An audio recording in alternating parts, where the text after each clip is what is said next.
Let me write that down. I'll let you. You know. Yeah.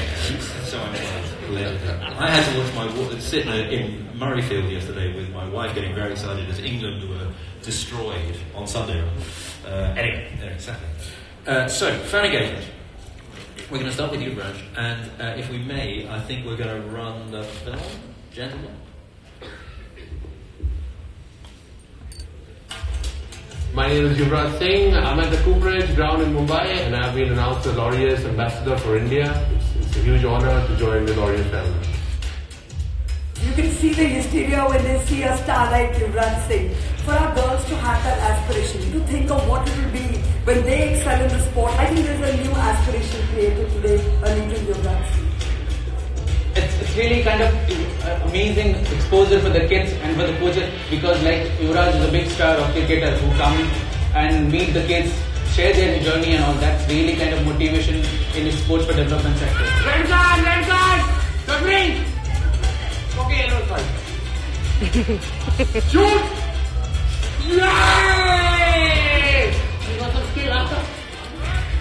I think it's very important to spread the message across, brings out the best in you, getting out the best of children, and doing good for sport.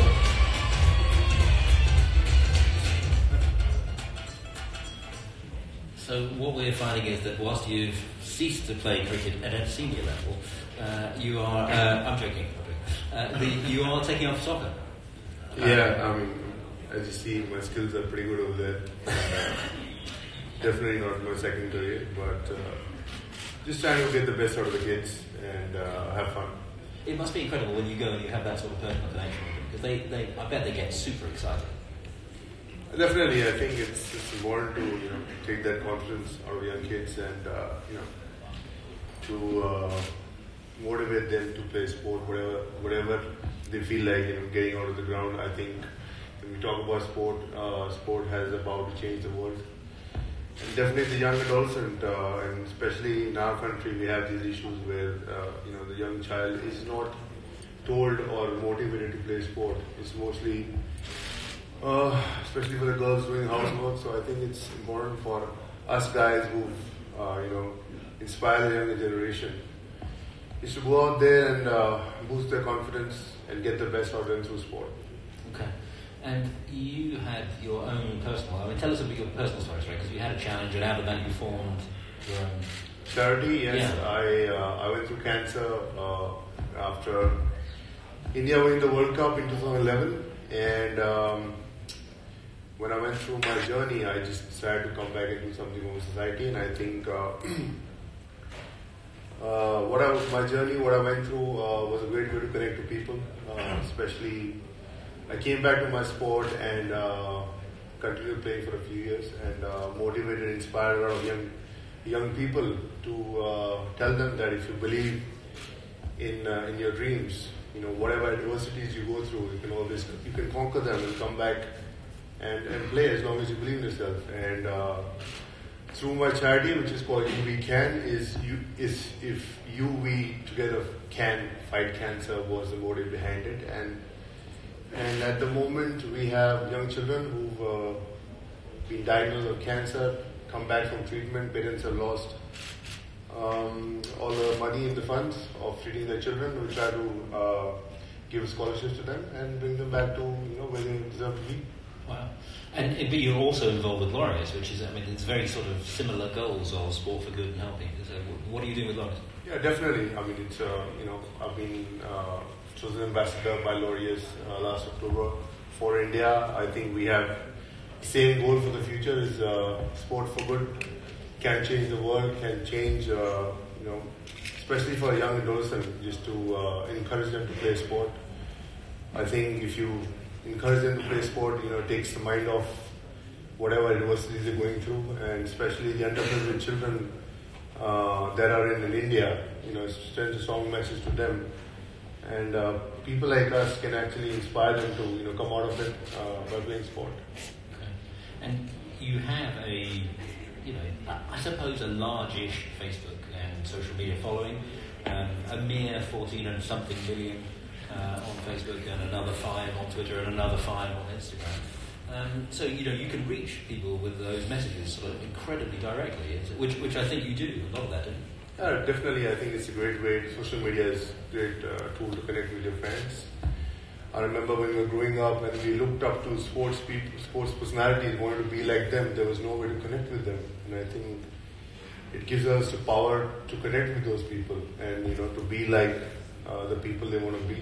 Send out those positive messages. I mean, the position we are today, we have the power to influence the world. We have the power to influence our own societies and our countries, and I think it's a great power tool, and use it to as much best way we can. Yeah, it certainly is one of those things, isn't it, where you used to have to communicate always through the media. There was somebody writing a story, somebody spinning it, changing it, whatever, and you don't need that anymore. Now you have a direct line. You can go straight. Yeah, it definitely happens all the time.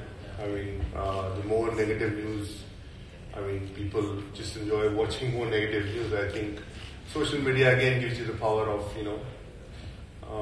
giving your honest opinion out there and, connecting with people and telling them who you actually are.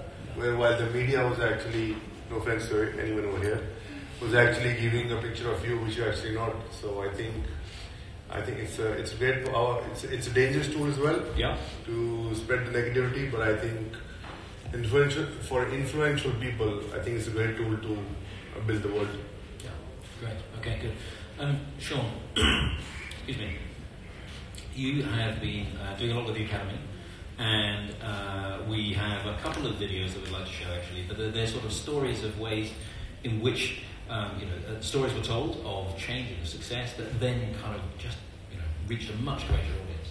So I'm going to tell the video guys if we can run the Aussie Boys video.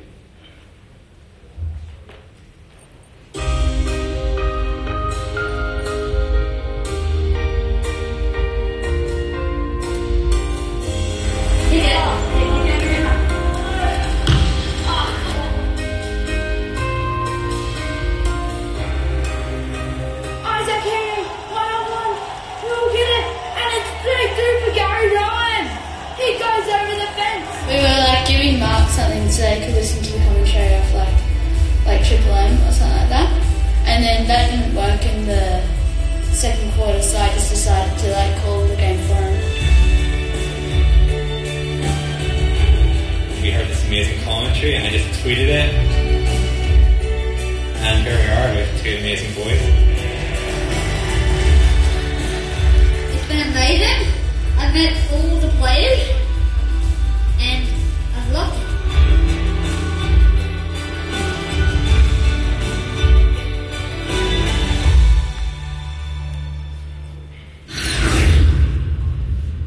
Now, I should add at the moment, particularly for those who are on Facebook, that the best sporting moment, you can vote for that at the moment. You saw the information there on the screen.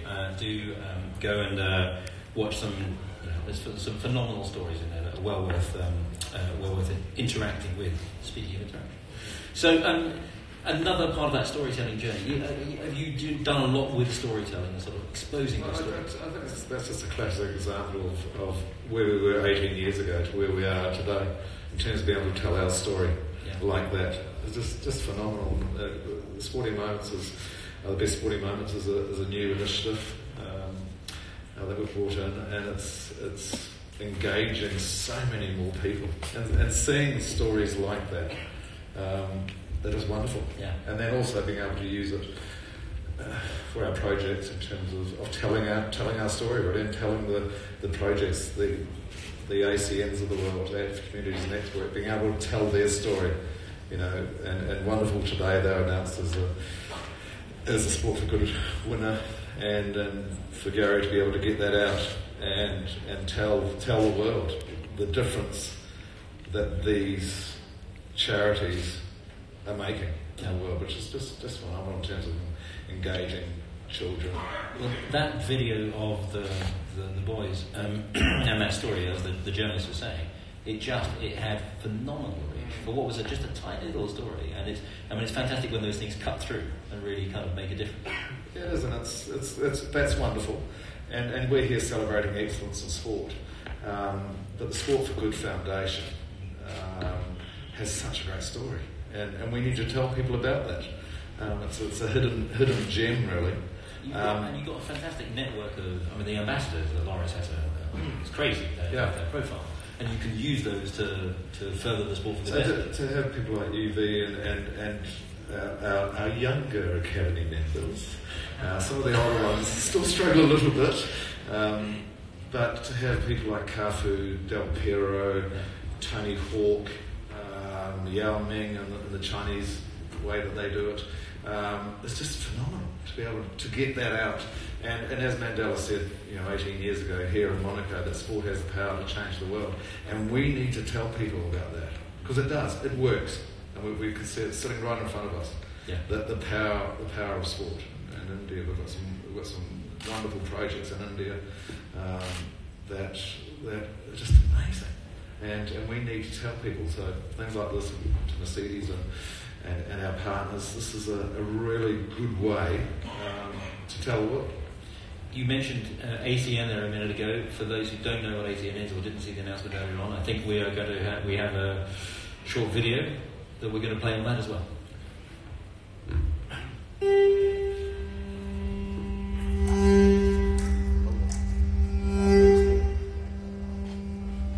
My name is Ali Akande and I'm a volunteer for Active Communities Network. I come from England, London, so I always said I wouldn't change. Where I grew up, I wouldn't change what I went through. My greatest achievement was probably just not dying early or not going into prison. I had that friend going to prison for a long time, a friend dying.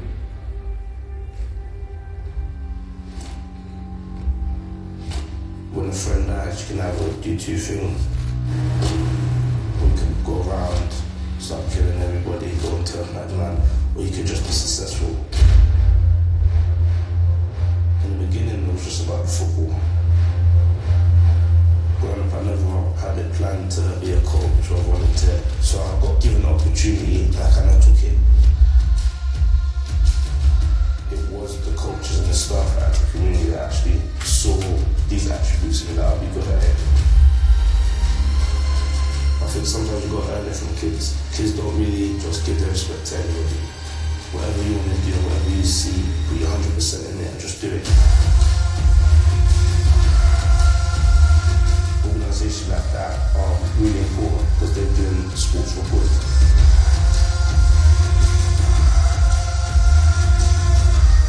Will push us to put our personalities out there. My name is Ali Akande and I'm a volunteer for Active Communities Network.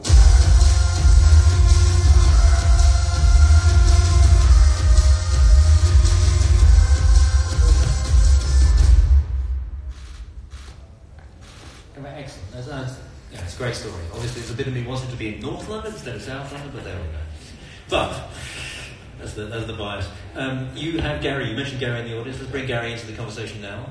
Gary, this is your project, right? We set it up around 12 years ago, originally in South London, exactly where that was shot, because as you know, it's God's own country, South London, Richard. But since then, it's sort of extended across the UK and Ireland, and we're also working with Laureus to support other projects around the world. So yeah, that's us. Fantastic. Sorry, do you tell me what your impressions were when you came across Gary and that project? I went to West Belfast the first time I met Gary and Jim. I don't know if Jim's here. Is Jim here? He's not here. And he was in I said it was a shed. He said it was a porter cabin, but it was literally a shed. And working with in Northern Ireland. It's 20 years since the Good Friday Agreement. There's been more youth suicide in those 20 years than the deaths from all the conflict in the last 30 years. So there's a real issue. And along with Jim and Gary, they set up a project there, bringing boys and girls together, Protestants and Catholics, and making a difference. And we first went there 6 years ago, and I went to Stormont and spoke to McGuinness and Mr. Robinson, and they told us to go away. They didn't want to fund it. And to Gary's credit, 2 years later, up to date, they've given over sort of 700,000 euros. So what they're doing, we still support it wholeheartedly, but it's making a difference. And through this and all these things, we're very pleased and obviously thrilled that they won the award today. Yeah. So congratulations on the award. Because our focus is the digital night, forgive me for focusing on the nerdy stuff. How do you use? Because that's a big thing. Over the years that you've had the project going, it's only in the last 4 or 5 that really kind of that's kicked into gear. I guess it's a marketing tool. Tell me how you use digital. I'm not a digital expert either, I should say. I'm going to go with it. But no, I mean, obviously, from when we first started, it was always quite difficult to get any kind of real messaging out there. Press coverage, you had to go through the usual channels of trying to engage your local newspapers, your local radio, local media. Anything else happened on that day, you'd disappear anyway because somebody's cat got stuck up a tree or whatever. It was quite difficult at times to really get the message out there. And also very, very difficult to really get it over in a very succinct way that people can buy into, because I can stand and do a 20-minute presentation on Active Communities Network, but most people would disengage very early on that. I think over the years, the social media thing in particular has been quite big for us. You can really sort of get a message over very quickly in X amount of characters on Twitter. People buy into it. I think more recently, it's probably only been the last 2 or 3 years, and to be honest, just watching that video there and the other one that's going to be on stage tomorrow from Belfast, increasingly those short films can probably put over a message and a sense of what we achieve far quicker than any amount of interview presentation that you get. So, yeah, I mean, for us, the whole sort of social media, digital sort of platform has just made it so much easier for us to engage new people, get the politicians and the stakeholders, like Sean's already discussed, to buy into what we do and take notice of what we do. But also something like that which makes it, I think, a very, very real story that people can understand and see the impact more than anyone standing on stage talking about it can. Just on that point, in terms of, we have 64 Academy members now. We started with 35 founder members. We now have 64. We have 130 odd ambassadors. But it's funny how we're now, in terms of the cost of originally we used to go around all the projects and use our status to encourage children to play sport. That's become very expensive, and an air ticket is money taken away from the foundation. So the virtual ambassador has become so important, which is something quite different. We'd said that 18 years ago. What are you talking about? We can't do that. But it's the way children engage. Yeah. So that's one way that we're trying to use the digital network. So is that right? Is that the right terminology? Digital network? Perfect. You've nailed it. Smashed it. Never mind. Whilst we're thinking about it, actually, I would mention that that video with Addy in it is on. I'm pretty sure it's on the YouTube channel, and if you search for that video, pretty much Parasport. Addy's story, you will find it, and a like in there will help obviously sort of drive it through the algorithm, raise the profile, and all of that has more positive impact, which, let's face it, is what we're all focused on as part of this greater good. Why don't you ask Addy how he uses his... Yeah, good idea. Would that be alright? Grab a microphone. Thank you, Addy. So the question, let's start with what platforms are you on? Are you on Instagram? No, only on Twitter. Just Twitter? What? I'm not really. No Snapchat, nothing? No. Really? Okay. There you go. No, I do have a Snapchat. You do have a Snapchat? Yeah. You just don't use it? Yeah, no. That's all for the private messaging. And so, what do you do on Twitter then? Hardly anything. That sounds like you're consuming stuff. I mean, if you're a football fan, you must be like... Yeah.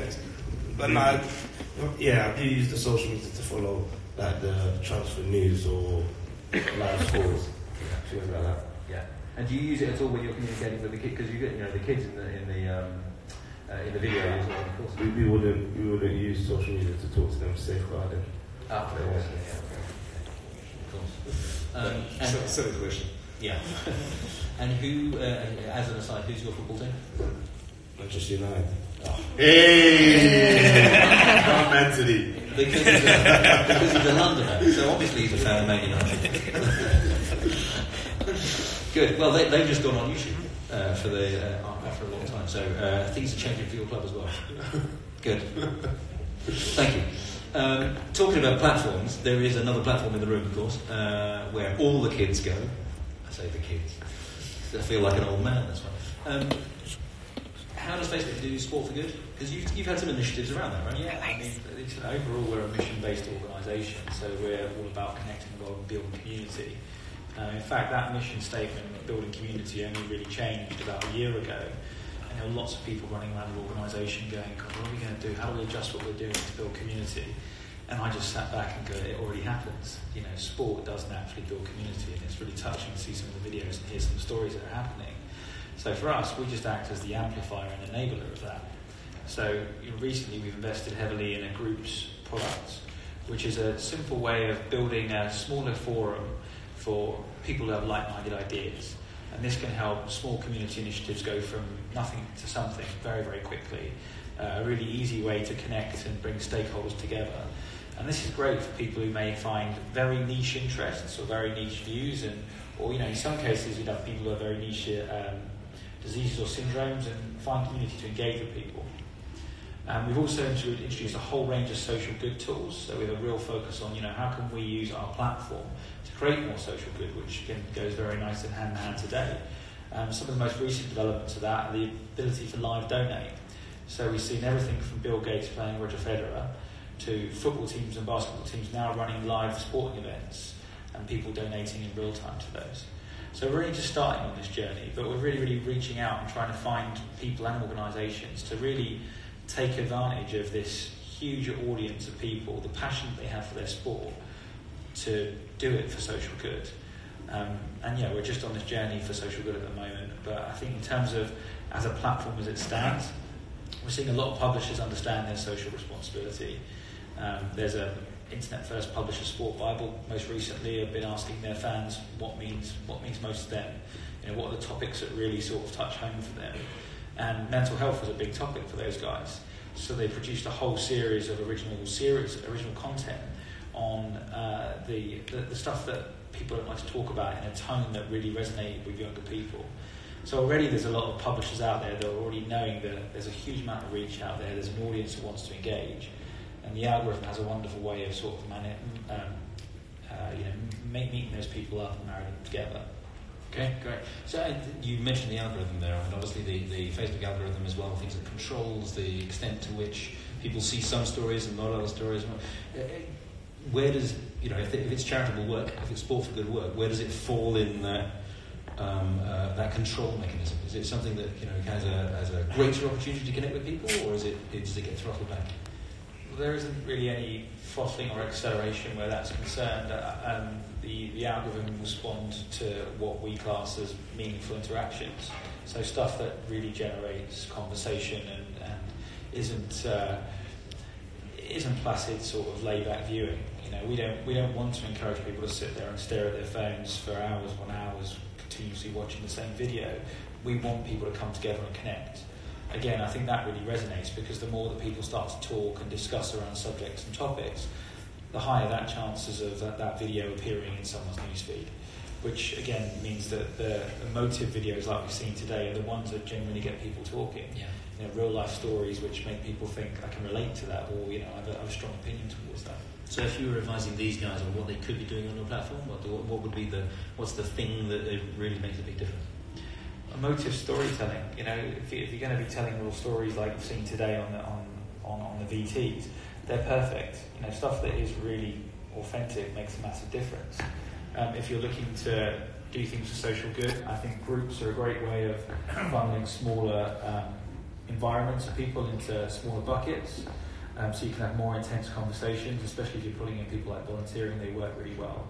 And the social good tools for just raising money. I mean, a lot of these businesses today, they need fundraising to stay alive. Okay. I was looking for the social interaction just to see if there was any. They all think you don't know what you're talking about. No. They're very complimentary of all the effort.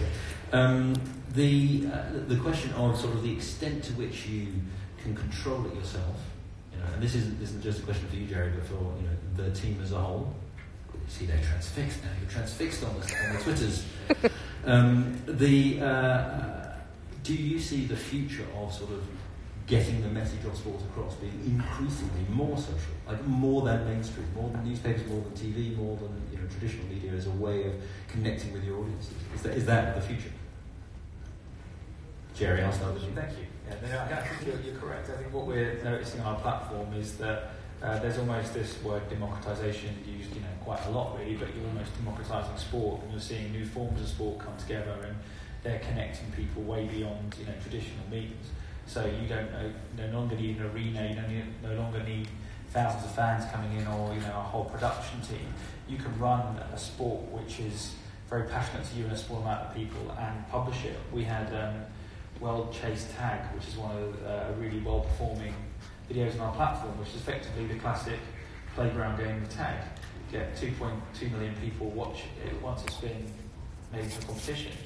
And these are fantastic stories that never existed before, and these are great opportunities where sport can connect people and bring people closer together. Yeah. Sean, do you feel like it's the future direction for you? We just need to be, on the ball really, in terms of making sure that we're keeping up with the game. Yeah. And we don't fall behind. The way we're doing it yesterday is not good enough to win tomorrow. And we have many analogies we can use as sport. It's certainly one of the things that we see a lot with our clients. Even the very large and well-funded clients who have big digital teams, staying on top of the changes day in, day out is very, very difficult. Yeah, and that's the key, really. Yeah. We need to realise that we need to make sure that we are on show. Yeah. And there's a fundamental question as well in the background, it's one that came in, which is, it's less about sport for good, but it's kind of connected because it'll be where the audience is. Do you feel that there'll come a time when actually, the platforms are the places where you go to consume the main sport itself? That's where you go to watch, and as a result of that, that's where the audience is, and then that's where the charity should be, and then that's. Does that feel like that's coming? You're nodding. You feel like? Can you see this? I've got young children, and the way they consume sport, TV is so different to what it was 2 years ago. So we need to make sure we're on the ticket with it, and having young academy members coming in and new ambassadors, it's good for us, and we need to be open and listen because we need to keep up. Yeah, Jerry. All sports on Facebook from now on. I think that we're trying to aim for at Facebook is a very different viewing experience of sport. Not something that's very linear and you lay back. We are really working hard with rights owners and production companies, and we're adapting our platform so that it feels like a very interactive process. I mean, rather than sitting down in the living room, we want it to be as close to you sitting in the stands and sort of cheering in the stands and being there and sharing your emotions with fans as well. That's what we're aspiring to, and if we believe if we continue to work on this, then the social experience you get in the stadium, if we can make that feel a little bit like what you're doing on Facebook, then we're pretty confident we're going to attract a lot more eyeballs and a lot more engagement on the platform, which is going to be just what rights owners and broadcasters want. Yeah. So Yuvraj, you have a incredible audience at your fingertips, quite literally. Is that an audience that you are specifically aiming to develop because it will help You We Can and it will help Laureates? Is it, and do you get a lot of reaction from that audience that you can then channel into the sport for good sort of efforts that you're making? Yeah, definitely. I think more inspiring stories would definitely help connect to the fans and getting the right message across and telling them what actually is going to motivate you to get out of the seat and be something for your friends, be something for your family, for your community, and stand up and keep on sending the same message across and to build a platform like that. Great. Gentlemen, we're going to call this to a close. Thank you very much for your thoughts and your interventions.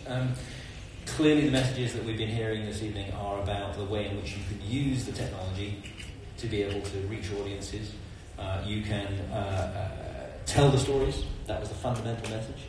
If you can merely make it transparent what's going on, all the incredible work that these guys are doing, then actually you can get people motivated to be able to sort of drive forward and really sort of push these sport for good projects along. We also heard, of course, about esports and the way in which it works and the future of where that's going, which was another fascinating conversation. So thank you to these three and also to Ralph earlier on for their input. Thank you for your questions online and well, not so much in the room, but thank you for your questions. And for the first Power of Sport Digital Night, we'll say good night.